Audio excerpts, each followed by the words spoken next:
La veille de mon vol pour le job de mes rêves, ma sœur a déchiqueté mon passeport.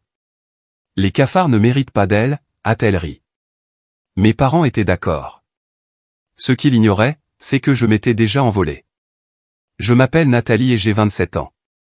Hier soir, j'ai trouvé mon passeport déchiqueté en confetti dans la poubelle de notre famille.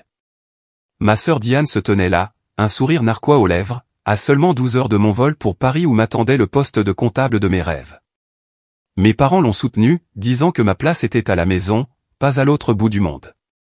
Je me suis effondré sur le sol de ma chambre, les larmes coulant sur mon visage. Ils pensaient avoir gagné.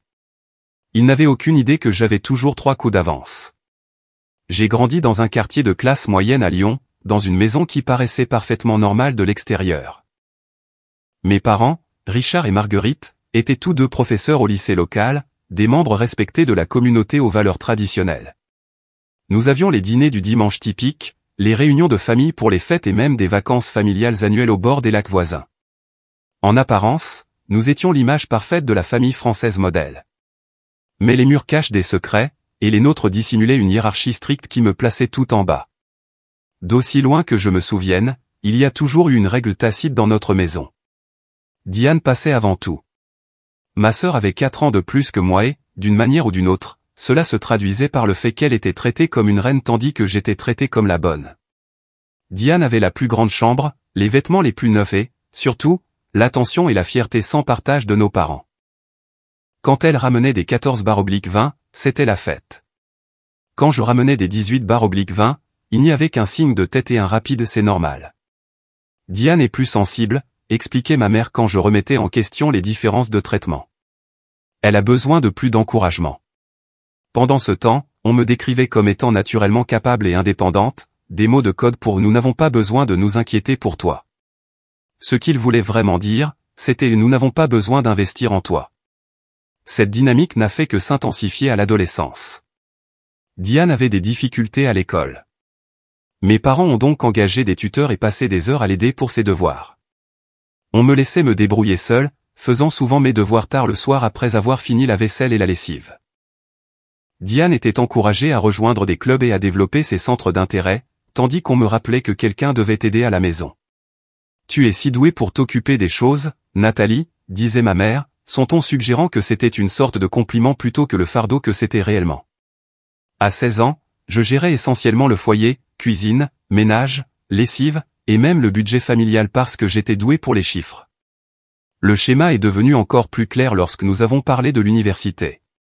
Diane a changé de filière 3 fois, chaque changement nécessitant des semestres et de l'argent supplémentaire. Mes parents n'ont jamais sourcillé, soutenant son parcours de découverte de soi.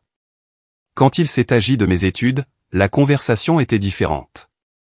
La comptabilité semble pratique, a dit mon père quand j'ai mentionné mon intérêt pour le domaine. Tu peux trouver un emploi stable à proximité. Comme ça, tu pourras toujours aider ta mère à la maison. Ce n'était pas une suggestion. C'était mon chemin prédéterminé. Malgré ses limitations, je suis tombé amoureuse de la comptabilité. La précision des chiffres, l'équilibre des équations, les histoires que les états financiers racontaient sur les entreprises me fascinaient. Au cours de ma 2e année de licence, j'ai suivi un cours de comptabilité internationale, et un tout nouveau monde s'est ouvert à moi. J'ai découvert différents systèmes fiscaux, les sociétés multinationales et la finance mondiale. Pour la première fois, j'ai vu une issue possible aux confins des attentes de ma famille. J'ai commencé à me préparer en secret. J'ai suivi des cours supplémentaires en commerce international. J'ai téléchargé des applications d'apprentissage des langues et j'ai commencé à étudier le français, m'entraînant souvent tard le soir quand tout le monde dormait. J'ai rejoint des forums en ligne pour les comptables travaillant à l'étranger et j'ai absorbé chaque conseil, tout en maintenant mon rôle de responsable de la famille, sans jamais laisser paraître que je préparais ma sortie. Après avoir obtenu mon diplôme, j'ai accepté un poste dans un petit cabinet comptable à Lyon. Le salaire était médiocre, les heures longues, et mon patron, Monsieur Fournier, s'attribuait le mérite de la plupart de mon travail. Mais ils avaient quelques clients internationaux, ce qui m'a donné une expérience précieuse des normes comptables mondiales. Pendant 3 ans, j'ai enduré des micro-agressions quotidiennes et un manque de reconnaissance, tout en continuant à vivre à la maison et à remplir mes devoirs attendus. Quand est-ce que tu vas prendre ton propre appartement, me demandaient mes quelques amis restants de l'université. Je déviais toujours, n'admettant jamais que mes parents avaient clairement indiqué qu'ils s'attendaient à ce que je vive à la maison indéfiniment. Quelqu'un devra s'occuper de nous quand nous serons plus âgés, disait ma mère chaque fois que je laissais entendre que je voulais déménager. Diane a son propre chemin, ce chemin incluait apparemment que ma sœur vive dans son propre appartement en centre-ville pendant que je restais la gardienne à domicile. Puis, un mardi pluvieux d'avril, tout a changé. J'ai reçu un email qui m'a coupé le souffle. Leblanc et Associés, un prestigieux cabinet comptable international basé à Paris, voulait m'interviewer pour un poste de senior. J'avais postulé sur un coup de tête 3 mois plus tôt, sans jamais m'attendre à ce que cela aboutisse. Le processus d'entretien a été éprouvant. 4 entretiens sur 2 mois, comprenant des évaluations techniques, des études de cas et des entretiens avec des associés principaux. J'ai pris des jours de congé et j'ai passé les entretiens par appel vidéo depuis une bibliothèque locale, sachant que je ne pouvais pas risquer que ma famille le découvre. À chaque étape, mes espoirs grandissaient, mais mon anxiété aussi. Que se passerait-il si j'obtenais réellement le poste? Pourrais-je vraiment tout laisser derrière moi? Quand l'offre est finalement arrivée, j'ai failli m'évanouir. Le poste était tout ce dont j'avais rêvé, travailler avec des clients multinationaux, un salaire plus de 2 fois supérieur à ce que je gagnais actuellement et, surtout, une chance de repartir à zéro à Paris. Ils avaient besoin d'une réponse dans la semaine et voulaient que je commence dans un mois. Ce soir-là, je suis resté seul dans ma chambre, fixant la lettre d'offre sur l'écran de mon ordinateur portable. Accepter ce poste signifiait non seulement quitter mon lieu de travail toxique, mais aussi me libérer du rôle que ma famille m'avait assigné. Cela signifiait me choisir, pour une fois. La pensée était à la fois exaltante et terrifiante. La question me hantait. Devrais-je le dire à ma famille maintenant ou attendre que tout soit finalisé? Une partie de moi voulait simplement disparaître, m'épargner la manipulation émotionnelle que je savais inévitable, mais une autre partie de moi, celle qui aspirait encore à leur approbation malgré tout, voulait leur donner une chance d'être heureux pour moi. Après 3 jours de débat intérieur, j'ai décidé de leur annoncer lors de notre dîner de famille mensuel. Peut-être, juste peut-être, me surprendraient-ils par leur soutien. J'ai signé la lettre d'offre, réservé mon vol et commencé à prendre mes dispositions. Je me suis permis d'espérer, même si une voix au fond de moi m'avertissait de me préparer au pire. Nos dîners de famille mensuels étaient toujours des affaires tendues déguisées en rassemblements chaleureux. Ma mère passait la journée à cuisiner des repas élaborés, que j'étais censé aider à préparer, tandis que Diane arrivait juste à temps pour s'asseoir à table. Mon père versait du vin à tout le monde sauf à moi, car quelqu'un doit nettoyer après. Ce dîner particulier, qui se tenait dans la modeste maison de 3 chambres de mes parents en banlieue, n'était pas différent en surface. Mais sous mon apparence calme, mon cœur battait la chamade. La salle à manger était suffocante ce soir-là. Les lourds rideaux que ma mère refusait de remplacer bloquaient la plupart de la lumière naturelle, et l'air était chargé de l'odeur du rôti de bœuf et des attentes. Diane est arrivée avec 20 minutes de retard, comme d'habitude, parlant avec enthousiasme d'une promotion qu'elle envisageait pour son travail en marketing. Mes parents se penchaient en avant, buvant chaque détail de sa vie professionnelle pendant que je servais silencieusement la nourriture. Assez parlé de moi, a finalement dit Diane après avoir monopolisé la conversation pendant près de 40 minutes. Quoi de neuf pour toi, petite sœur? Toujours à triturer des chiffres pour ce patron horrible? Son ton était compatissant, mais il y avait toujours un sous-entendu de satisfaction lorsqu'elle soulignait les aspects moroses de ma vie. J'ai pris une profonde inspiration. C'était mon moment. En fait, j'ai des nouvelles, ai-je dit, en essayant de garder ma voix stable. On m'a offert un poste dans un cabinet comptable international à Paris. Le silence qui a suivi était assourdissant.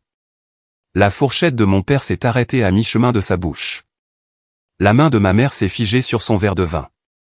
Les yeux de Diane se sont écarquillés, son sourire vacillant une seconde avant qu'elle ne se reprenne. Paris?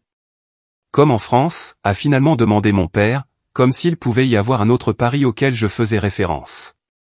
Oui, Leblanc et Associés.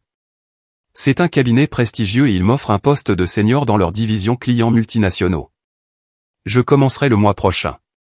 Ma mère a posé son verre avec un soin excessif. Le mois prochain? Mais c'est si tôt. Tu ne peux pas sérieusement envisager ça. Je ne fais pas que l'envisager. J'ai accepté l'offre. Mon vol est réservé pour le 28. La bombe était lâchée. Le visage de mon père est devenu rouge, une veine palpitant sur son front. Tu as accepté sans en discuter d'abord avec ta famille. Tu as perdu la tête, Nathalie? J'ai 27 ans. Je ne pensais pas avoir besoin d'une permission pour accepter une offre d'emploi. Il ne s'agit pas de permission, s'est exclamée ma mère, la voix montant.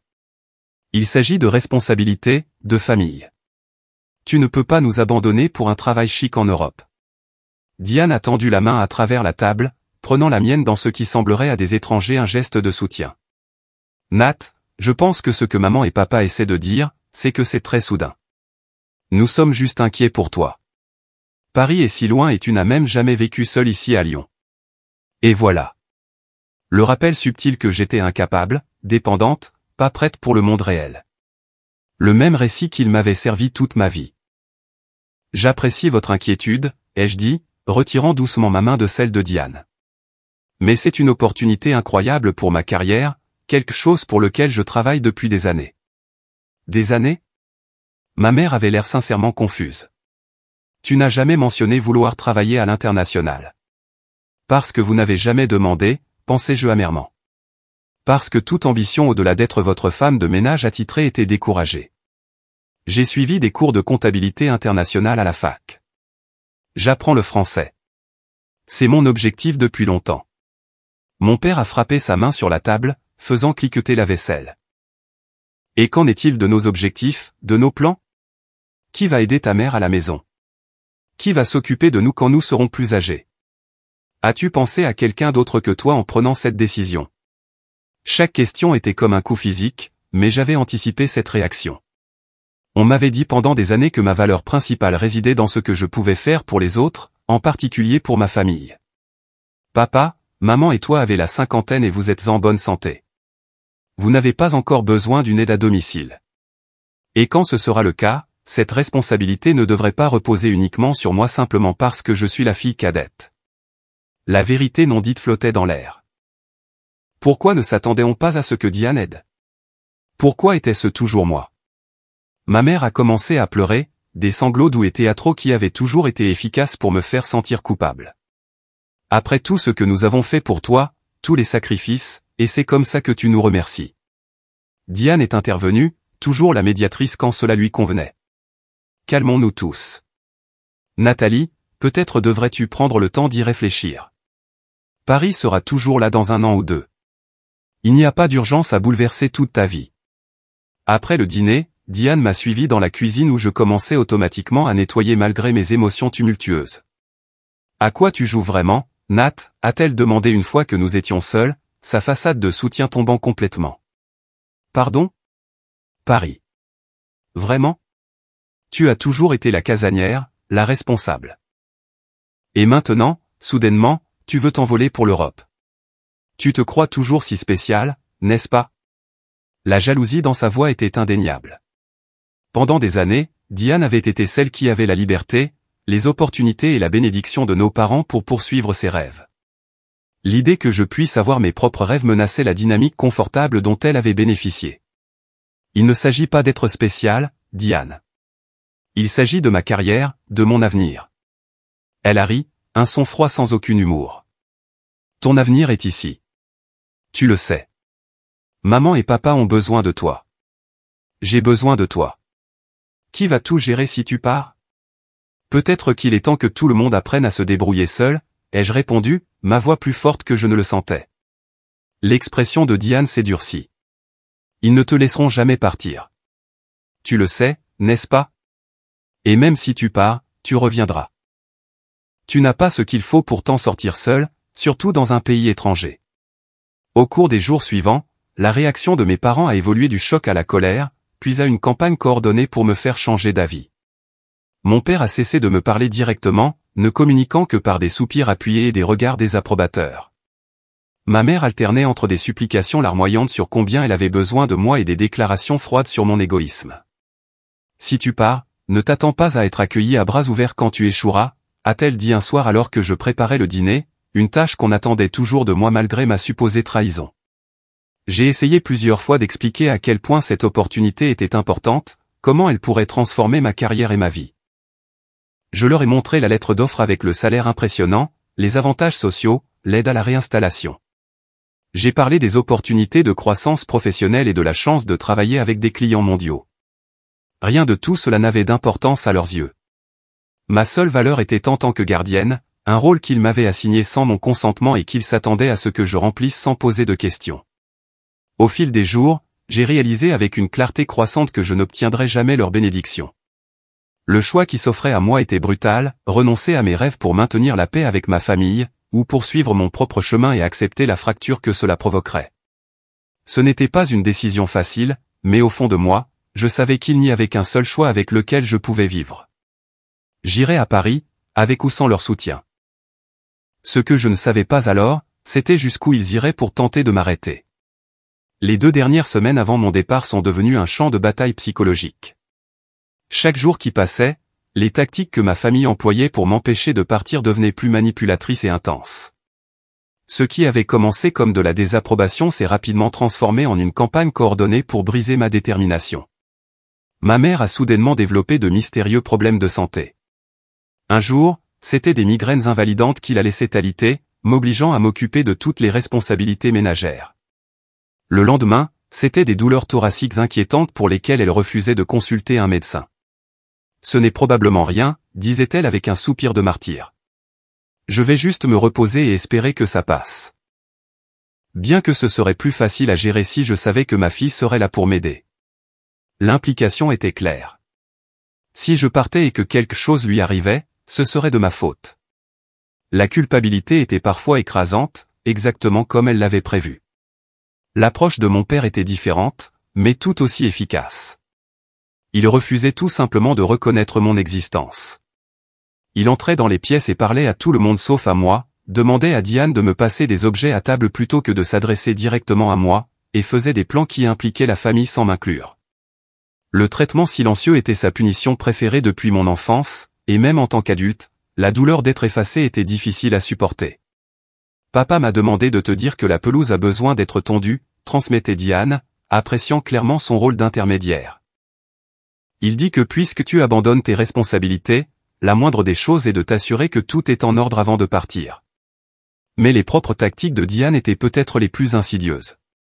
Elle a commencé à diffuser des informations sur mon départ à la famille élargie et aux amis communs, mais avec sa propre version qui me présentait sous le pire jour possible.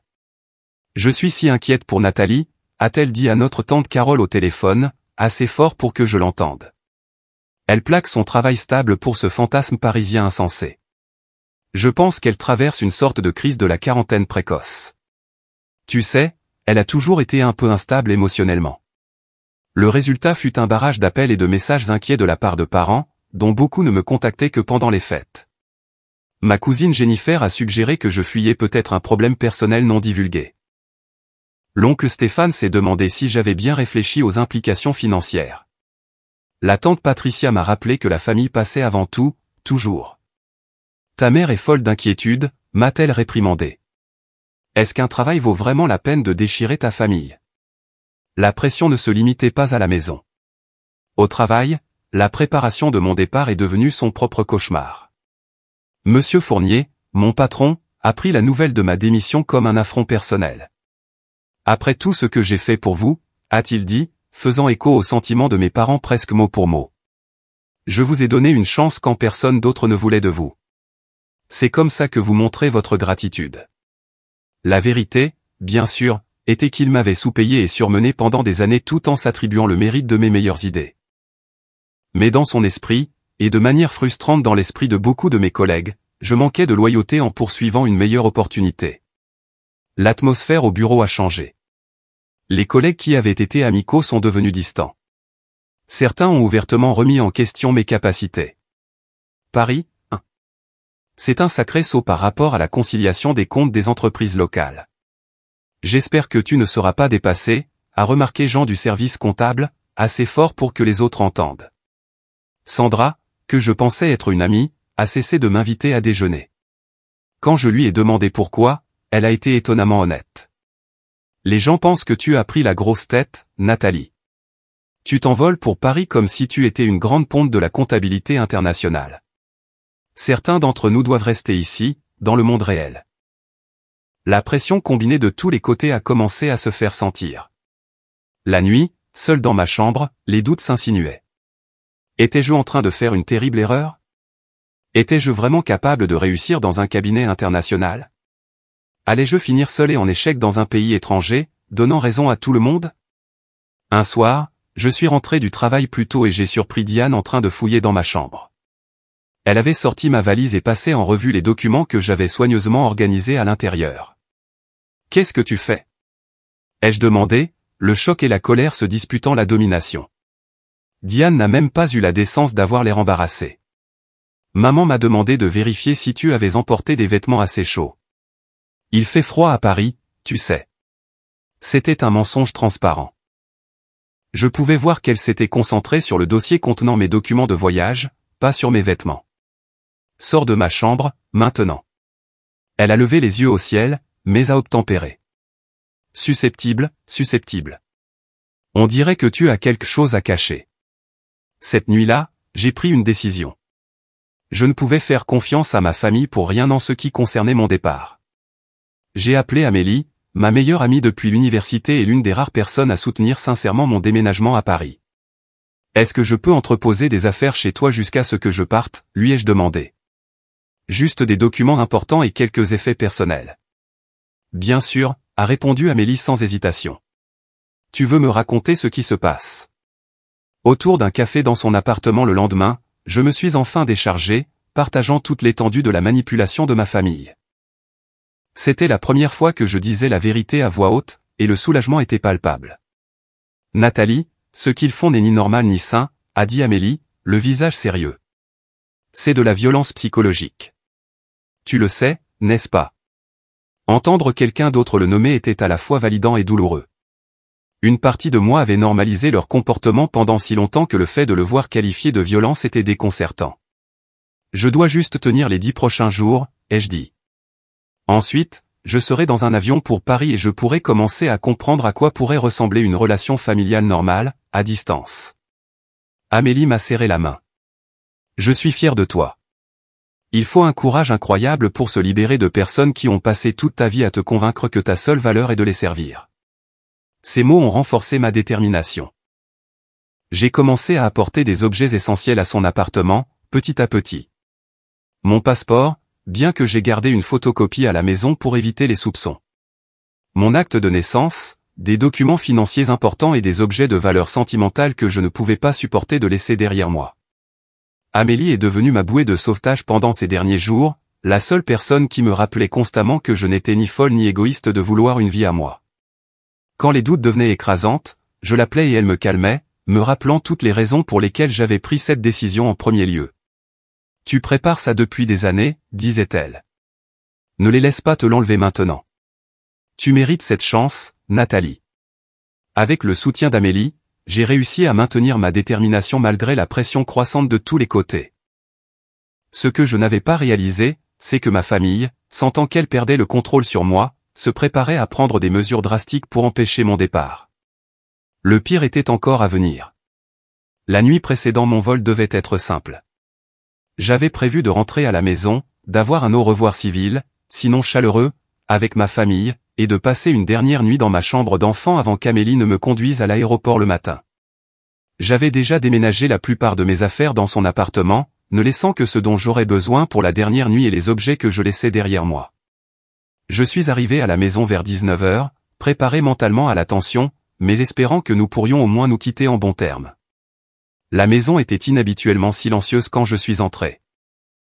Pas de télévision hurlante dans le salon où mon père regardait habituellement les nouvelles du soir. Pas de cliquetis de vaisselle de la cuisine où ma mère serait typiquement en train de préparer le dîner. Bonjour, ai-je appelé, posant mon sac à main sur la table de l'entrée. Il y a quelqu'un? Pas de réponse. J'ai traversé la maison, un étrange sentiment de malaise grandissant à chaque pièce vide que je trouvais.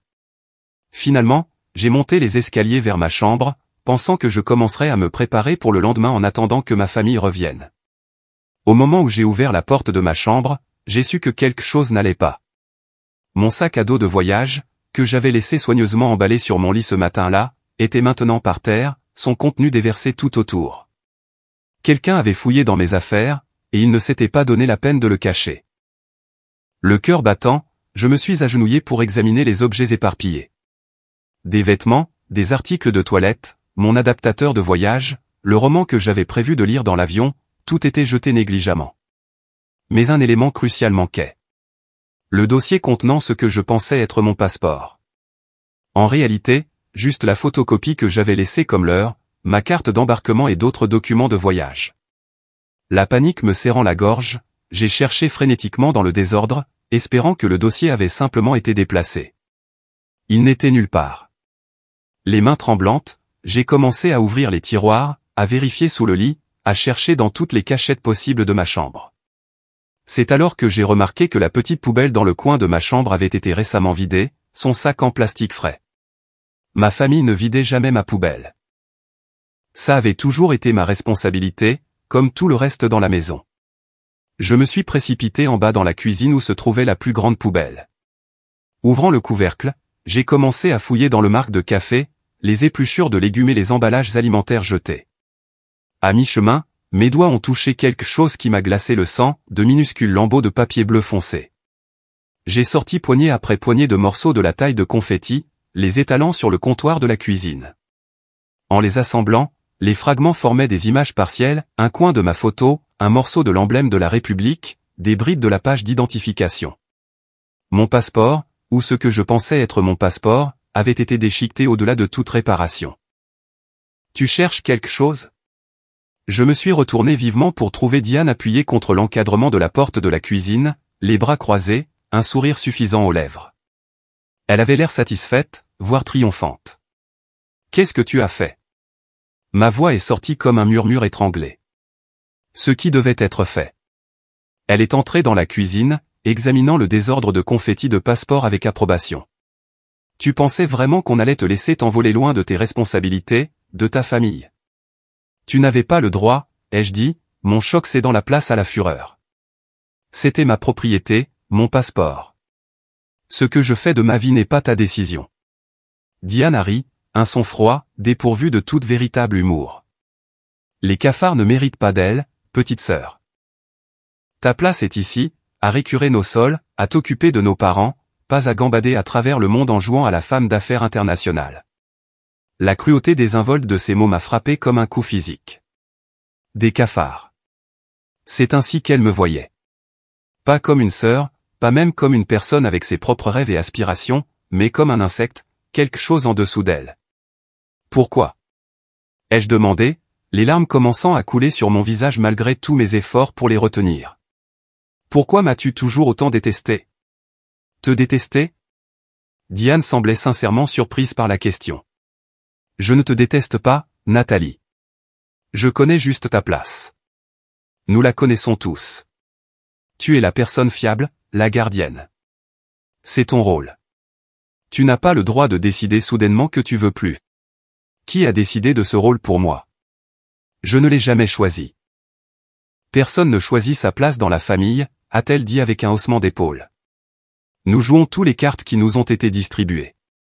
La mienne est de réussir, de rendre nos parents fiers. La tienne est de soutenir, de t'occuper des détails banals que personne d'autre ne veut gérer. J'étais sur le point de répondre quand j'ai entendu la porte d'entrée s'ouvrir et se fermer.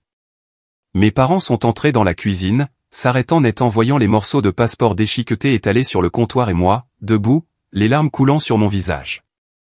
Ma mère a regardé le passeport détruit, puis Diane, puis moi. Au lieu de montrer du choc ou de la désapprobation face à ce que Diane avait fait, elle a simplement soupiré. « Alors, tu as découvert ?» a-t-elle dit, posant son sac à main sur le comptoir comme s'il s'agissait d'un désaccord familial mineur. « Diane, je t'avais dit de t'en débarrasser plus soigneusement. » J'ai regardé ma mère avec incrédulité. « Tu étais au courant. Tu as approuvé. » « Nous avons fait ce qui était nécessaire, » a interjeté mon père, la voix sévère. « Cette histoire de Paris est allée assez loin. Tu as des responsabilités ici, Nathalie. Un travail, une famille. Tu ne peux pas tout abandonner sur un coup de tête. » Un coup de tête ? Je prépare ça depuis des années. Ce travail est une opportunité unique dans une vie pour moi. Une opportunité de quoi ? A demandé ma mère avec dédain. D'être seul dans un pays étranger ? De poursuivre un fantasme qui se terminera probablement par ton échec et ton retour à la maison de toute façon ? En détruisant mon passeport ? C'est illégal.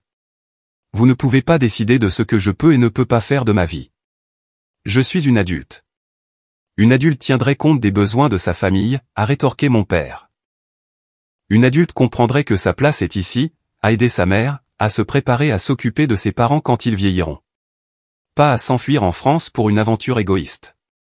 La dispute a dégénéré, les voix s'élevant alors que des années de ressentiment et de vérité non dites éclataient enfin. Je les ai accusés de m'avoir traité comme une servante toute ma vie. Ils ont répliqué que j'étais ingrate pour tout ce qu'ils avaient sacrifié pour moi. Diane se tenait à côté, ajoutant occasionnellement une pique, appréciant clairement le chaos qu'elle avait contribué à créer. J'ai renoncé à mes propres rêves pour vous élever, les filles, a crié ma mère, le visage rouge de colère. J'aurais pu avoir une carrière, voyager, faire quelque chose de significatif de ma vie. Au lieu de cela, j'ai choisi la famille. C'est ce que font les adultes, Nathalie. Ils se sacrifient. Alors c'est de ça qu'il s'agit, ai-je demandé, une clarté soudaine m'envahissant. Tu regrettes tes propres choix, alors tu es déterminé à t'assurer que je sacrifie aussi mes rêves, comme une sorte de justice tordue. Ma mère a reculé comme si je l'avais giflé. Mon père s'est avancé, pointant un doigt sur mon visage. Tu vas t'excuser auprès de ta mère tout de suite ou quoi, ai-je interrompu, ne me souciant plus des conséquences. Vous allez me punir? Me priver de mon argent de poche? J'ai 27 ans. Vous n'avez plus de pouvoir sur moi. Tant que tu vivras sous ce toit, a-t-il commencé. Mais je l'ai encore coupé. Je n'ai pas à vivre sous ce toit. Je n'ai jamais eu à le faire. Je suis resté parce que vous m'avez convaincu que c'était mon devoir, ma responsabilité, ma place. Mais ce n'était pas le cas. C'était juste pratique pour vous tous d'avoir quelqu'un pour cuisiner, nettoyer et gérer tout ce que personne d'autre ne voulait faire. La vérité amère flottait dans l'air entre nous. Personne ne la niait parce qu'il ne le pouvait pas. Pour la première fois, j'avais nommé la dynamique qui avait façonné notre famille pendant des décennies. Eh bien, ça n'a plus d'importance de toute façon, a dit Diane, brisant le silence tendu. Sans passeport, tu ne vas nulle part. Ton super boulot à Paris ira à quelqu'un d'autre et tout pourra revenir à la normale. La finalité dans sa voix a été la goutte d'eau qui a fait déborder le vase. Je me suis retourné et j'ai couru à l'étage, m'enfermant dans ma chambre alors que les larmes venaient pour de bon. Je me suis effondré sur mon lit, sanglotant de manière incontrôlable, sentant le poids de la trahison m'écraser.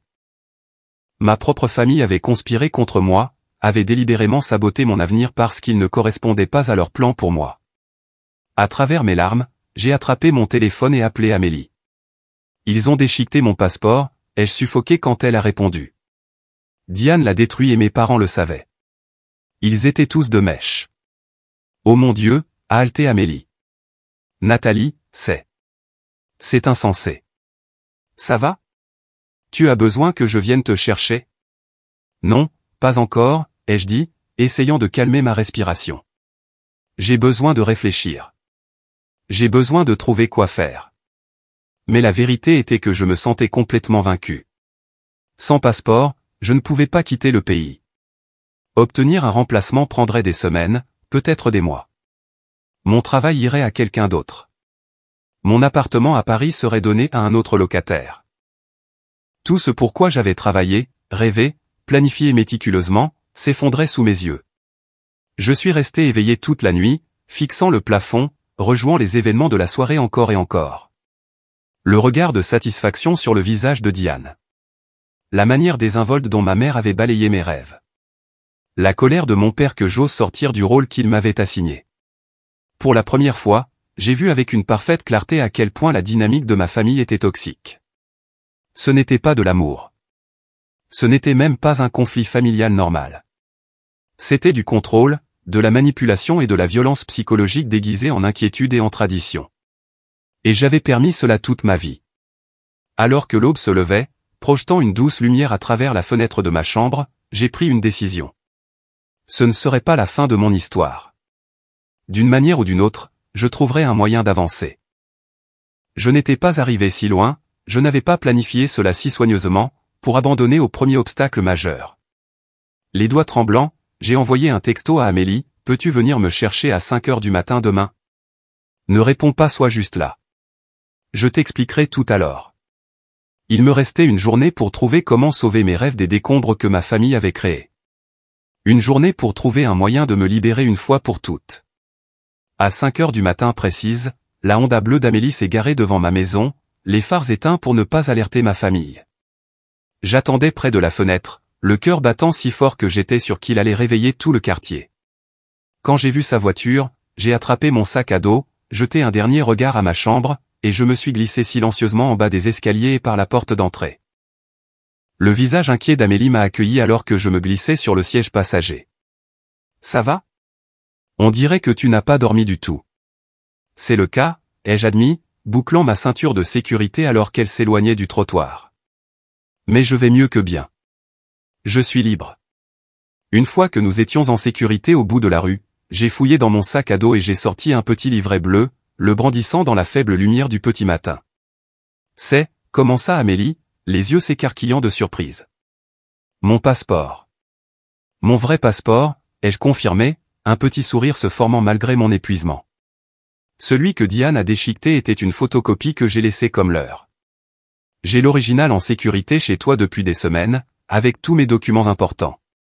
L'expression choquée d'Amélie s'est progressivement transformée en un large sourire. Espèce de femme maligne et brillante.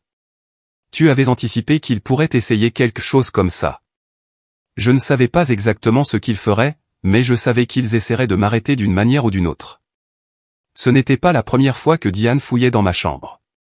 Il surveillait mes plans, s'ingérant dès qu'il le pouvait. Je ne pouvais pas prendre de risque avec quelque chose d'aussi important. La vérité, c'est que je me préparais pour ce moment depuis plus longtemps que quiconque ne le réalisait. 6 mois plus tôt, j'avais ouvert un compte bancaire séparé dont ma famille ne savait rien, y transférant progressivement mes économies. J'avais créé une nouvelle adresse email pour toutes les communications liées à Paris. J'avais même pris une boîte postale pour le courrier important afin de m'assurer que rien ne puisse être intercepté à la maison. « Et ton vol ?» a demandé Amélie alors que nous traversions les rues vides avant l'aube. « Il n'est que ce soir, n'est-ce pas ? 20 heures. Nous avons largement le temps, les jeux assurés. Je dois passer chez toi pour récupérer le reste de mes affaires. Et puis je pensais qu'on pourrait prendre le petit déjeuner. Je veux une dernière bonne pizza épaisse de Lyon avant de partir. » Amélie a ri. Une pizza pour le petit déjeuner. Maintenant je sais que tu es sérieuse avec cette histoire de Paris si tu es prête à laisser derrière toi notre pizza supérieure. En arrivant à l'appartement d'Amélie, j'ai expliqué la prochaine partie de mon plan. Il y a encore une chose que je dois faire avant de partir. Je dois leur écrire une lettre. Tu es sûr que c'est une bonne idée, a demandé Amélie, l'inquiétude évidente dans sa voix. Après ce qu'ils ont fait. Ce n'est pas pour eux. Pas vraiment, ai-je expliqué pendant que nous portions mes valises dans son salon. C'est pour moi. J'ai besoin de dire ces choses pour faire une rupture nette. Si je ne le fais pas, je regarderai toujours par-dessus mon épaule, me demandant s'ils viennent me chercher, me demandant si je devrais me sentir coupable. Amélie a hoché la tête en signe de compréhension. Je comprends. Pour tourner la page. Au cours de l'heure suivante, alors que le soleil se levait complètement et que la ville s'éveillait dehors, je me suis assise à la table de la cuisine d'Amélie pour écrire la lettre la plus difficile de ma vie. Je n'ai pas mâché mes mots ni essayé d'adoucir le coup. Après une vie passée à réprimer mes vrais sentiments pour maintenir la paix, je me suis enfin autorisé une honnêteté totale. J'ai écrit sur les années où j'ai été traité comme inférieur à Diane, sur les attentes injustes placées sur moi, sur les manières subtiles et moins subtiles dont ils avaient sapé ma confiance et mon indépendance. J'ai détaillé comment ils avaient délibérément cultivé mon sens de l'obligation tout en décourageant toute ambition qui pourrait m'éloigner de mon rôle assigné de gardienne de la famille. Ce que vous avez fait hier soir, détruire ce que vous pensiez être mon passeport, n'était ni de la protection ni de l'amour, ai-je écrit. C'était la preuve finale que vous me voyez non pas comme une personne avec ses propres rêves et droits, mais comme une possession, un outil pour votre commodité. Je mérite mieux que ça. Tout le monde le mérite. J'ai expliqué que j'avais anticipé leur sabotage et pris des précautions. Je leur ai dit que je serais sur mon vol pour Paris comme prévu. J'ai clairement indiqué que je ne serais pas en contact pendant un certain temps, que j'avais besoin d'espace pour guérir et construire ma nouvelle vie sans leur ingérence. Ce n'est pas un adieu pour toujours, ai-je conclu. Mais c'est un adieu aux anciennes dynamiques, à l'ancienne Nathalie qui se laissait utiliser et diminuer. Quand je serai prête, si vous êtes disposé à construire une relation plus saine basée sur le respect mutuel, nous pourrons réessayer. D'ici là, je vous souhaite le meilleur, mais je me choisis. J'ai scellé la lettre dans une enveloppe, l'adressant simplement à ma famille. Je la laisserai sur mon lit où ils la trouveraient après que je sois déjà dans les airs, hors de leur portée. Après une douche rapide et un changement de vêtements chez Amélie, nous avons passé la journée ensemble, un étrange mélange de célébration et de nostalgie. Nous avons mangé une pizza épaisse pour le petit déjeuner dans notre restaurant préféré, nous nous sommes promenés le long des quais du Rhône malgré l'air frais du printemps, et nous nous sommes remémorés nos années d'université. Tu te souviens quand on s'est rencontrés en première année de compta, a demandé Amélie alors que nous étions assises sur un banc. Tu m'as aidé à comprendre les débits et les crédits quand j'étais sur le point d'abandonner le cours. Et tu m'as invité à ma première vraie fête étudiante, me suis-je souvenu, souriant à ce souvenir. J'avais dit à mes parents que j'étais à un groupe d'études. C'était probablement la seule fois où tu leur as menti avant toute cette planification pour Paris. J'ai hoché la tête, réalisant qu'elle avait raison. J'avais toujours si peur de les décevoir, de troubler la paix, même quand je savais que leurs attentes étaient injustes. Et regarde-toi maintenant, femme internationale de mystère avec des passeports secrets et des plans d'évasion. Nous avons toutes les deux ri, mais il y avait une part de vérité dans sa blague. J'avais changé, j'étais devenue plus forte et plus déterminée à chaque obstacle que ma famille plaçait sur mon chemin. Vers 16 heures, nous sommes retournés chez moi. Amélie a attendu dans la voiture pendant que je me glissais à l'intérieur, sachant que ma famille serait sortie. Mes parents à leurs courses hebdomadaires, Diane à son rendez-vous de manucure du samedi. Leur routine prévisible, autrefois source d'ennui, jouait maintenant en ma faveur. J'ai posé la lettre sur mon lit parfaitement fait, jeté un dernier regard à la pièce qui avait été à la fois sanctuaire et prison pendant tant d'années, et je suis parti sans regret. De retour dans la voiture, Amélie m'a serré la main. Prête pour l'aéroport ? J'ai hoché la tête, un étrange sentiment de calme s'installant en moi. Plus que prête. Le trajet jusqu'à l'aéroport de Lyon-Saint-Exupéry a été tendu, nous scrutant toutes les deux le moindre signe que ma famille soit rentrée plus tôt et ait découvert ma lettre. Je vérifiais mon téléphone de manière obsessionnelle, me préparant au flot de textos et d'appels furieux qui viendraient une fois qu'ils réaliseraient que je les avais déjoués. Tu penses qu'ils essaieront de t'arrêter à l'aéroport, a demandé Amélie alors que nous nous arrêtions dans la zone des départs. Ils ne savent pas sur quel vol je suis, les jeux assurés. Et même s'ils le découvraient d'une manière ou d'une autre, que pourraient-ils faire ? Je suis une adulte avec des documents de voyage valides. Ils n'ont aucun moyen légal de m'arrêter. Pourtant, alors qu'Amélie m'aidait à décharger mes bagages, je ne pouvais m'empêcher de scanner nerveusement la zone de dépose minute. Chaque voiture qui s'arrêtait me faisait sursauter. Chaque voix forte dans le terminal bondé attirait mon attention. Nous venions d'atteindre le comptoir d'enregistrement quand mon téléphone a sonné. Le nom de Diane s'est affiché à l'écran. C'est elle, ai-je dit, montrant le téléphone à Amélie. Ils ont dû rentrer plus tôt. Tu n'es pas obligé de répondre, m'a rappelé Amélie. Mais je savais que si je ne le faisais pas, Diane continuerait d'appeler. Elle pourrait même essayer de convaincre la police que j'étais en danger ou mentalement instable. Mieux valait gérer ça maintenant, selon mes propres termes. Allô, Diane, ai-je répondu, en gardant ma voix neutre. Où diable es-tu, a-t-elle exigé, sa voix stridente de colère. On est rentré et on a trouvé ta lettre ridicule. Je suis à l'aéroport, les jeux interrompus calmement. Mon vol part dans quelques heures. C'est impossible, a-t-elle bafouillé. Ton passeport a été détruit. On s'en est assuré. Non, Diane, vous avez détruit une photocopie. J'ai mon vrai passeport en sécurité depuis le début. Le silence à l'autre bout du fil était profondément satisfaisant. Tu bluffes, a-t-elle finalement dit, mais sa voix contenait une note d'incertitude. Non. J'avais anticipé que vous pourriez essayer quelque chose comme ça. J'ai eu un coup d'avance sur vous depuis des mois. Maman et papa sont dévastés, a-t-elle essayé de changer de tactique. Comment as-tu pu leur faire ça? À moi? Nous sommes ta famille. La famille ne sabote pas les rêves des autres. La famille ne détruit pas de documents légaux. La famille se soutient, même quand c'est difficile ou peu pratique. Espèce de petite ingrate. Au revoir, Diane, ai-je dit fermement. Je pensais ce que j'ai écrit dans ma lettre. Quand vous serez prêt à avoir une relation basée sur le respect mutuel, nous pourrons réessayer. D'ici là, je vous souhaite le meilleur. J'ai mis fin à l'appel et bloqué son numéro, puis j'ai fait de même pour mes parents. Le soulagement immédiat était presque vertigineux. Tu l'as fait, a dit Amélie, me serrant dans ses bras. Tu l'as vraiment fait. Alors que nous nous disions au revoir au contrôle de sécurité, toutes deux les larmes aux yeux mais souriantes, je me suis sentie plus légère que je ne l'avais été depuis des années. Le poids des attentes, des obligations et de la manipulation émotionnelle qui m'avait oppressé depuis aussi longtemps que je pouvais me souvenir se levait. Envoie-moi des photos de beaux Français, a plaisanté Amélie alors que nous nous serrions dans les bras une dernière fois. Je t'enverrai des photos de tout, ai-je promis. Et tu peux venir me voir quand tu veux. Mon appartement a un canapé lit avec ton nom dessus. En passant la sécurité, passeport en main, j'ai ressenti un mélange surréaliste de terreur et d'exaltation. Je le faisais vraiment. Après des années de planification, des mois de secrets et une dernière nuit de crise, je partais vraiment.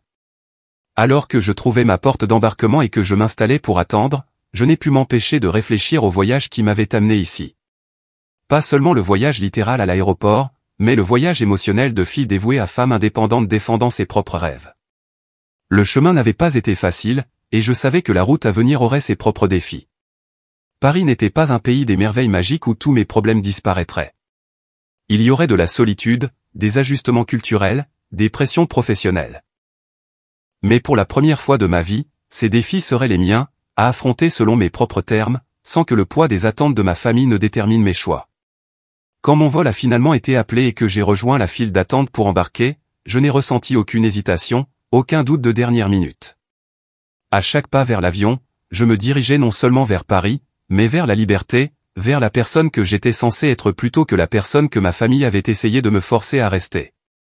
Alors que l'avion décollait, m'emportant loin de Lyon, loin de la vie qui avait été planifiée pour moi sans mon consentement, j'ai regardé par le hublot les lumières de la ville devenir de plus en plus petites en dessous. Les mots cruels de Diane résonnaient dans mon esprit. Les cafards ne méritent pas d'elle. Mais je n'étais pas un cafard. J'étais un papillon qui s'était enfin libéré de la chrysalide qui m'avait confiné pendant trop longtemps. Et maintenant, enfin, je volais. Mon premier matin à Paris, je me suis réveillé sous la lumière du soleil filtrant à travers des rideaux inconnus et les sons lointains d'une ville qui s'éveillait. Un instant, la désorientation m'a envahi. Où étais-je? Puis la réalité a refait surface. J'étais à Paris, dans mon propre appartement, à des milliers de kilomètres de ma famille. J'avais réussi. L'entreprise m'avait arrangé un logement temporaire, un petit mais charmant studio dans le 11e arrondissement avec un minuscule balcon donnant sur une cour tranquille. C'était plus d'espace que je n'en avais jamais eu pour moi seul, bien qu'il soit une fraction de la taille de la maison de mes parents. Mais il était à moi. Chaque centimètre carré m'appartenait. Cette première semaine a été un tourbillon d'émotions contradictoires. L'exaltation face à la beauté de la ville, la liberté de parcourir ses rues sans rendre de compte à personne. L'anxiété de commencer mon nouveau travail, de prouver que j'étais à la hauteur de l'opportunité. La fierté de naviguer dans un système de transport étranger avec mon français hésitant. Une solitude écrasante quand je rentrais chaque soir dans un appartement vide. Mon nouveau lieu de travail, Leblanc et Associés, occupait 3 étages d'un immeuble moderne et élégant près de la Défense. Le premier jour, Monsieur Leblanc lui-même, un homme distingué d'une 60aine d'années aux cheveux poivre et sel et à l'anglais impeccable, m'a accueilli personnellement. Nous sommes très heureux de vous accueillir dans notre équipe, mademoiselle Nathalie, a-t-il dit en me serrant fermement la main. Votre expertise des normes comptables américaines sera inestimable pour nos clients multinationaux. Sa confiance en moi était à la fois flatteuse et terrifiante. Et si je n'étais pas à la hauteur de ses attentes? Et si ma famille avait raison et que j'étais dépassé? La courbe d'apprentissage était raide. La culture d'entreprise française était plus formelle que ce à quoi j'étais habitué. Le logiciel de comptabilité était différent. Même les tâches familières devenaient difficiles lorsqu'elles étaient menées dans un mélange d'anglais et de français. Chaque soir, je rentrais à mon appartement épuisé, le cerveau surchargé de nouvelles informations. Mais sous tout ce stress se cachait un profond sentiment d'accomplissement. Je le faisais. Je construisais une nouvelle vie, je prouvais mes capacités, je me tenais sur mes 2 pieds. Chaque petite victoire terminait avec succès un rapport complexe, faire rire un collègue, trouver mon café préféré semblait monumental. Puis, 3 jours après mon arrivée, les messages ont commencé. J'avais débloqué les numéros de ma famille, en partie par curiosité et en partie parce que je me sentais assez en sécurité dans ma nouvelle situation pour gérer tout ce qu'il pourrait me lancer. Le premier texto est venu de ma mère à ce qui aurait été 2 heures du matin à Lyon. « Comment as-tu pu nous tromper comme ça? Après tout ce que nous avons fait pour toi. Ton père n'a pas mangé depuis que tu es parti. Ça va le tuer. C'est ce que tu veux. » Je n'ai pas répondu, mais les messages ont continué à arriver, augmentant en fréquence et en manipulation émotionnelle. Diane a dû prendre des congés pour m'aider à la maison. Son patron menace de la renvoyer. C'est de ta faute. Les voisins demandent où tu es. Sais-tu à quel point il est humiliant d'expliquer que notre fille nous a abandonnés? La tension artérielle de ton père est montée en flèche. S'il fait une crise cardiaque, ce sera à cause de ton égoïsme. Chaque message était conçu pour déclencher ma culpabilité, pour réactiver le sens profondément ancré de la responsabilité qu'ils avaient entretenue en moi depuis l'enfance. Autrefois, ces tactiques auraient fonctionné. Je me serais effondré sous le poids de leur désapprobation, de leurs accusations, de leurs problèmes de santé. Mais quelque chose avait changé. Avec chaque texto passif-agressif, chaque message vocal chargé de culpabilité, je ne ressentais pas de la culpabilité, mais la certitude que j'avais pris la bonne décision. Leur réaction ne faisait que confirmer ce que je m'étais enfin autorisé à reconnaître, leur amour avait toujours été conditionnel, basé sur ma conformité à leurs attentes. Les messages les plus dérangeants venaient de Diane. Tandis que mes parents se concentraient sur la culpabilité et la manipulation émotionnelle, ces textos viraient à la diffamation pure et simple. Maman et papa ne savent pas la moitié de l'histoire. J'ai trouvé ton journal intime avant que tu ne partes. Je sais pour le gars de ton bureau, l'alcool, tout. Continue comme ça et je m'assurerai que tout le monde sache qui tu es vraiment. C'était une fabrication complète. Il n'y avait pas de gars, pas de problème d'alcool, et je n'avais pas tenu de journal depuis le lycée. Mais la menace était claire. Si je ne rentrais pas dans le rang, Diane inventerait toutes les histoires nécessaires pour nuire à ma réputation. Au-delà de la communication directe de ma famille immédiate, j'ai commencé à recevoir des nouvelles de parents éloignés et d'amis de la famille. Certains messages étaient sincèrement inquiets, n'ayant entendu que la version de mes parents. D'autres étaient accusateurs, me traitant d'égoïste et d'ingrate. Quelques-uns, étonnamment, étaient encourageants. Ta tante Carole m'a raconté ce qui s'est passé, m'a écrit ma cousine Jenna. Pour ce que ça vaut, je pense que tu es sacrément courageuse. Ils t'ont exploité pendant des années. Il était temps que quelqu'un dans cette famille brise le cycle. Le message le plus inattendu est venu de mon oncle Robert, le frère cadet de mon père, que je n'avais pas vu depuis des années à cause d'une vieille querelle familiale. Ton père m'a fait le même coup de contrôle quand j'ai voulu m'engager dans l'armée, a-t-il écrit. J'ai cédé, je suis resté à Lyon, j'ai pris le travail qu'il voulait que je prenne. Le plus grand regret de ma vie. Ne les laisse pas te ramener, gamine. Vis ta vie. Ces messages étaient des bouées de sauvetage, de petites confirmations que je n'étais pas folle, que ce que j'avais vécu était réel et reconnaissable pour d'autres qui en avaient été témoins ou avaient vécu des dynamiques similaires. Au travail, je commençais à trouver mes marques. Ma supérieure directe, Élise, était exigeante mais juste, me poussant à exceller tout en me fournissant les conseils dont j'avais besoin. Ma perspective américaine était appréciée, en particulier lorsque je travaillais avec des clients basés aux États-Unis, et ma volonté de travailler mon français était appréciée de mes collègues. Un de ces collègues, Marc, est devenu un allié inattendu, un expatrié américain qui travaillait dans le cabinet depuis 3 ans. Il m'a abordé après m'avoir remarqué en train de déjeuner seul dans la salle de pause. « Ça vous dérange si je me joins à vous ?» a-t-il demandé, posant son plateau sans attendre de réponse. « Vous avez l'air d'avoir besoin de parler anglais pour changer. » Autour de sandwich, j'ai appris que Marc venait de Boston, avait 32 ans et était venu à Paris après un divorce douloureux. J'avais besoin d'un changement complet de décor, a-t-il expliqué. Paris semblait assez loin. Quand j'ai avoué que j'étais venu pour échapper à ma famille, et non à une relation, il n'a pas semblé surpris. La famille peut être tout aussi toxique que n'importe quel mauvais mariage, a-t-il dit avec compréhension. Parfois même plus, parce que tout le monde s'attend à ce que vous pardonniez à la famille, quoi qu'elle fasse. Au cours des semaines suivantes, Marc m'a présenté à d'autres expatriés, une communauté informelle d'Américains, de Britanniques et de Canadiens qui se retrouvaient pour des soirées quiz dans un pub anglais près du Marais. Ils m'ont accueilli sans poser de questions, partageant leurs propres histoires d'adaptation, de mal du pays et de renouveau. Les 6 premiers mois sont les plus difficiles, m'a conseillé Sophie, une graphiste de Toronto. Tu remets tout en question. La décision de déménager, ta capacité à t'adapter, si tu te sentiras un jour chez toi. Puis un jour, tu te disputes avec un serveur français à propos de l'addition et tu réalises que tu es devenu local. Avec ces nouveaux amis, j'ai commencé à créer ce que Marc appelait une famille choisie. Des gens liés non pas par le sang ou l'obligation, mais par le respect mutuel et une attention sincère. Nous avons célébré Thanksgiving ensemble, un repas partagé dans l'appartement exigu de Sophie avec une dinde pas assez cuite et trop de vin.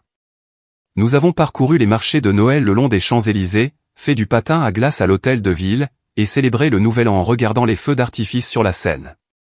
3 mois après le début de ma vie parisienne, alors que l'hiver s'installait sur la ville, un email inattendu est arrivé de Diane. Contrairement à ses communications précédentes, celui-ci était sobre, presque contrit. Je vois une thérapeute. Maman et papa ne le savent pas. Elle m'aide à comprendre certaines choses sur nos dynamiques familiales. Je pense que je te dois des excuses. Je ne suis pas encore prête à avoir cette conversation, mais je voulais que tu saches que j'y travaille. J'espère que tu vas bien. Le message m'a laissé abasourdi. Diane en thérapie, reconnaissant notre système familial dysfonctionnel. Cela semblait trop beau pour être vrai, et une partie de moi soupçonnait une autre tactique de manipulation. Mais une autre partie, celle qui se souvenait encore d'avoir 5 ans et de suivre ma grande sœur comme une ombre, espérant son approbation, voulait désespérément croire que le changement était possible. J'ai attendu 3 jours avant de répondre par un prudent « J'apprécie que tu me dises ça. Je vais bien. Quand tu seras prête à parler, j'écouterai. » Ce n'était pas un pardon. Je n'en étais pas encore là, mais c'était une ouverture, une petite fissure dans le mur que j'avais construit entre moi et ma famille. Alors que l'hiver cédait la place au printemps, ma vie à Paris continuait d'évoluer. J'ai quitté le logement de l'entreprise pour un appartement légèrement plus grand à Montmartre avec un bout de vue sur le Sacré-Cœur depuis la fenêtre de ma chambre. Mon français s'est suffisamment amélioré pour que je puisse avoir des conversations de base avec les commerçants et les chauffeurs de taxi. J'ai reçu ma première évaluation de performance au travail, avec des éloges pour mes compétences techniques et des suggestions pour m'adapter plus pleinement à la culture d'entreprise française. Les messages de mes parents ont progressivement diminué, bien qu'ils n'aient jamais cessé complètement. Le ton de ma mère est passé de l'accusation au martyr. De longs textos auto-apitoyés sur la difficulté des choses sans moi, sur la façon dont il se débrouillait malgré mon abandon.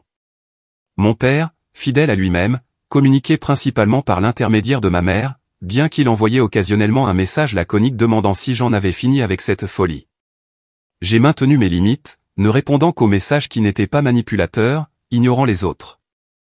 C'était difficile, surtout pour les anniversaires et les fêtes. Mais chaque fois que je résistais à l'envie de m'excuser pour des choix que je savais être justes pour moi, je devenais plus forte. Un soir de fin de printemps, alors que j'étais assise sur mon petit balcon à regarder le coucher de soleil peindre d'or les toits de Paris, j'ai reçu un texto de Diane qui disait simplement « Je suis prête à parler, si tu le es ». En regardant la ville qui était devenue mon foyer, l'endroit où j'avais trouvé ma force et commencé à découvrir qui j'étais vraiment, j'ai ressenti un sentiment de paix que je n'aurais pas cru possible un an auparavant. Je ne fuyais plus quelque chose, mais je vivais pour moi-même. Quelle que soit la conversation qui m'attendait avec Diane, avec mes parents, avec mon passé, j'étais enfin prête à y faire face, selon mes propres termes. 1 an après mon départ spectaculaire de Lyon, je me suis retrouvé à l'aéroport, cette fois en arrivant plutôt qu'en partant. La ligne d'horizon familière visible à travers le hublot de l'avion a suscité un mélange complexe d'émotions, nostalgie, anxiété, une pointe d'appréhension, mais aussi une confiance nouvelle. Je ne revenais pas en tant que la fille dévouée qui était partie, mais en tant que femme qui avait construit sa propre vie. La décision de rendre visite n'avait pas été facile. Après des mois d'échanges de mais prudents avec Diane, qui semblait sincèrement engagée dans sa thérapie et dans la compréhension de nos dynamiques familiales, j'avais accepté une courte visite. 1 semaine. J'avais un billet de retour pour Paris déjà réservé, un rappel physique que c'était temporaire, que j'avais une issue de secours. J'avais également clairement défini mes limites, je séjournerais dans un hôtel, pas dans la maison familiale. Je verrais mes parents, mais seulement dans des lieux publics où les scènes dramatiques seraient moins probables. Si à un moment quelconque je me sentais manipulé ou en danger, je partirais immédiatement. Diane m'attendait aux arrivées, à la fois familières et pourtant différentes. Ses cheveux étaient plus courts, son maquillage moins parfait que dans mon souvenir. Elle a hésité avant de me serrer dans ses bras, une nouvelle incertitude dans son attitude. « Tu as l'air en forme », a-t-elle dit alors que nous nous dirigions vers le parking. « La vie européenne te va bien. »« C'est vrai », ai-je confirmé, étudiant son visage à la recherche de signes de l'ancien ressentiment. « Comment vas-tu, vraiment ?» Elle a soupiré, déverrouillant sa voiture d'un clic. « Je travaille sur moi-même, je suppose. Thérapie 2 fois par semaine. Beaucoup de choses moches remontent. » Le trajet jusqu'à mon hôtel du centre-ville a été rempli de sujets neutres, le printemps exceptionnellement chaud à Lyon, la récente promotion de Diane, ma compétence croissante en français. Ce n'est qu'une fois assise à une table tranquille dans un coin du restaurant de l'hôtel qu'elle a abordé le sujet que nous évitions. « J'ai été horrible avec toi », a-t-elle dit brusquement, posant son verre d'eau avec un soin délibéré. Pas seulement avec l'histoire du passeport. Pendant des années. Toute ma vie, en fait. Je n'ai rien dit, attendant qu'elle continue. Ma thérapeute appelle ça le syndrome de l'enfant en or. Tu savais que ça existait? Quand les parents élèvent un enfant et en font le bouc émissaire d'un autre, ça crée une dynamique toxique où l'enfant en or moi devient arrogant et narcissique, tandis que le bouc émissaire toi reçoit tous les reproches et aucun crédit. J'ai lu quelques ouvrages sur les dynamiques familiales moi-même, ai-je dit d'un ton neutre. Ça correspond à ce que nous avons vécu. Diane a hoché la tête, les yeux fixés sur la nappe. Le pire, c'est de réaliser que je savais que ça se passait, et que ça me plaisait. J'aimais être la spéciale, même si au fond de moi, je savais que ce n'était pas juste pour toi. Son honnêteté était désarmante. La Diane avec qui j'avais grandi n'aurait jamais admis le moindre tort, et encore moins engagé ce genre d'introspection. Qu'est-ce qui a changé, ai-je demandé. Pourquoi la thérapie? Pourquoi maintenant? Elle a ri sans humour. Tu me croirais si je te disais que c'était à cause de ton départ? Après que tu te sois échappé et oui, c'est le bon mot maman et papa ont reporté toutes leurs attentes sur moi. Soudain, je devais remplir ton rôle et le mien. Visiter chaque week-end, aider à la maison, écouter leurs plaintes. Pour la première fois, j'ai vécu ce qu'avait été ta vie, et je n'ai pas pu supporter ne serait-ce qu'une fraction de cela. L'ironie ne m'a pas échappé. Mon absence avait forcé une redistribution des responsabilités familiales, plaçant Diane dans la position même où elle avait contribué à m'enfermer. J'ai fait une dépression environ 3 mois après ton départ, a-t-elle poursuivi. Une crise d'angoisse complète au travail. Mon patron m'a en fait conduite aux urgences parce que je ne pouvais plus respirer. Le médecin a recommandé une thérapie et, pour une fois, j'ai écouté. Notre conversation s'est poursuivie pendant le dîner, Diane partageant des aperçus de sa thérapie, moi révélant prudemment des bribes de ma vie parisienne. Ce n'était pas le pardon, pas encore, mais c'était un début, une base pour ce qui pourrait éventuellement devenir une relation plus saine.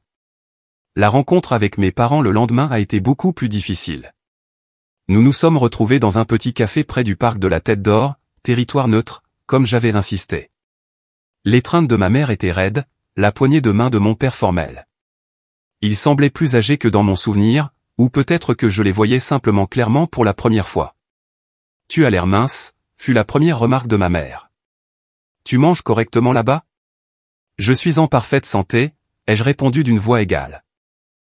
La cuisine française me convient.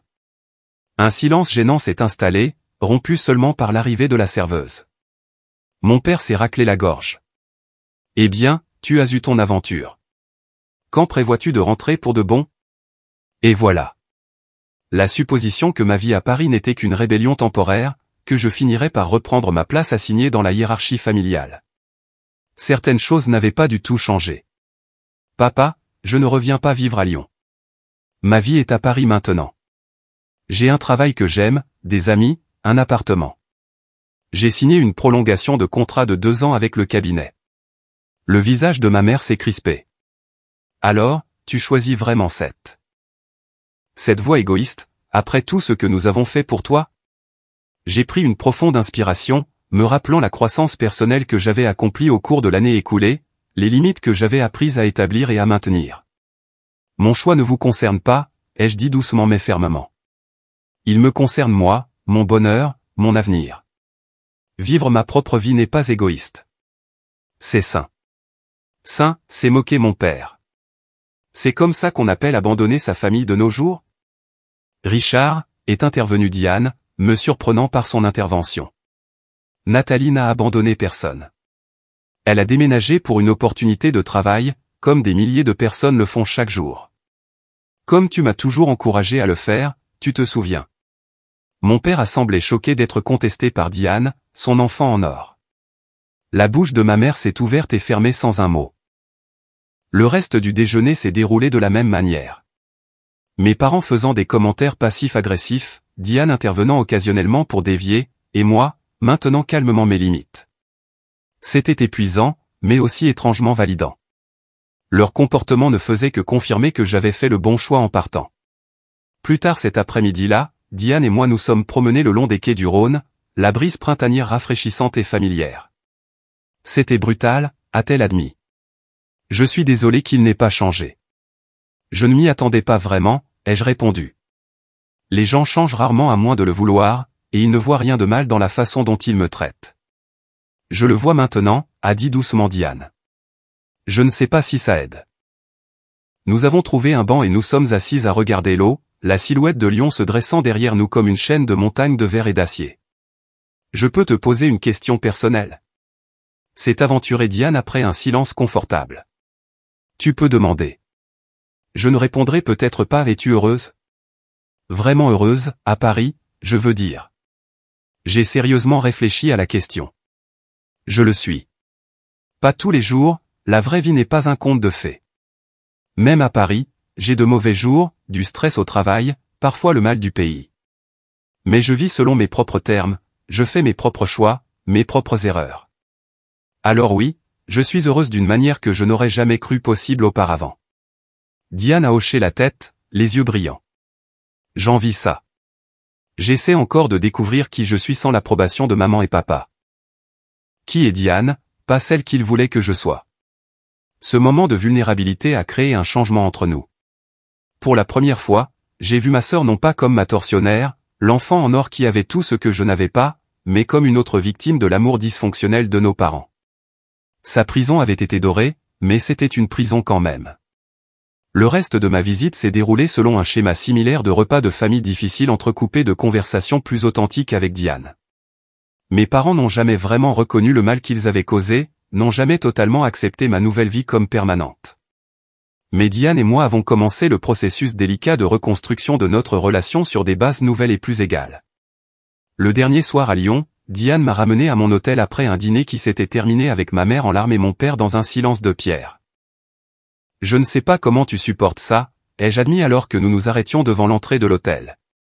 D'être avec eux tout le temps, en sachant ce que tu sais maintenant. Diane a haussé les épaules. Je travaille sur mes limites. C'est difficile. Parfois, je retombe dans les anciens schémas. Mais ton départ, aussi douloureux qu'il ait été à l'époque, m'a montré qu'il est possible de se libérer. Je n'irai peut-être pas à Paris, mais j'envisage une offre d'emploi à Seattle. Nous nous sommes dit au revoir en nous serrant dans les bras. Une vraie étreinte cette fois, pas celle maladroite de l'aéroport. Merci de ne pas m'avoir abandonné, a-t-elle murmuré. Même après ce que j'ai fait avec ton passeport. Je ne t'aurais pas blâmé de me rayer de ta vie pour toujours. Parfois, les personnes qui nous blessent le plus mènent leur propre bataille, ai-je répondu, surprise de constater que je le pensais vraiment. Ça n'excuse pas ce qui s'est passé, mais je comprends mieux maintenant. Le lendemain matin, alors que mon avion décollait de Lyon-Saint-Exupéry, me ramenant vers mon foyer d'adoption de l'autre côté de l'océan, j'ai réfléchi au voyage de l'année écoulée. J'étais arrivé à Paris brisé, fuyant une situation toxique, incertaine de mes propres capacités. Je revenais confiante, établie, avec une compréhension plus claire à la fois de mes dynamiques familiales et de moi-même. Ma relation avec mes parents ne serait peut-être jamais ce que j'avais autrefois souhaité. Ils n'accepteraient peut-être jamais pleinement mes choix ni ne reconnaîtraient le tort que leurs attentes avaient causé. Mais j'avais appris que ma valeur ne dépendait pas de leur approbation. Que la liberté, la vraie liberté, venait de l'intérieur. Du courage de choisir son propre chemin, même lorsque ce chemin vous éloigne de ce qui est familier. Diane avait eu raison sur une chose ce soir-là, quand elle a déchiqueté ce qu'elle pensait être mon passeport. Les cafards ne méritent pas d'elle, avait-elle dit. Mais je n'étais pas un cafard, rampant sur les chemins que d'autres avaient tracés pour moi. J'étais, et j'avais toujours été, un papillon. J'avais juste besoin de sortir de la chrysalide des attentes des autres pour découvrir mes propres ailes. De retour à Paris, en déverrouillant la porte de mon appartement, j'ai ressenti un sentiment d'appartenance que je n'avais jamais connu dans la maison de mes parents.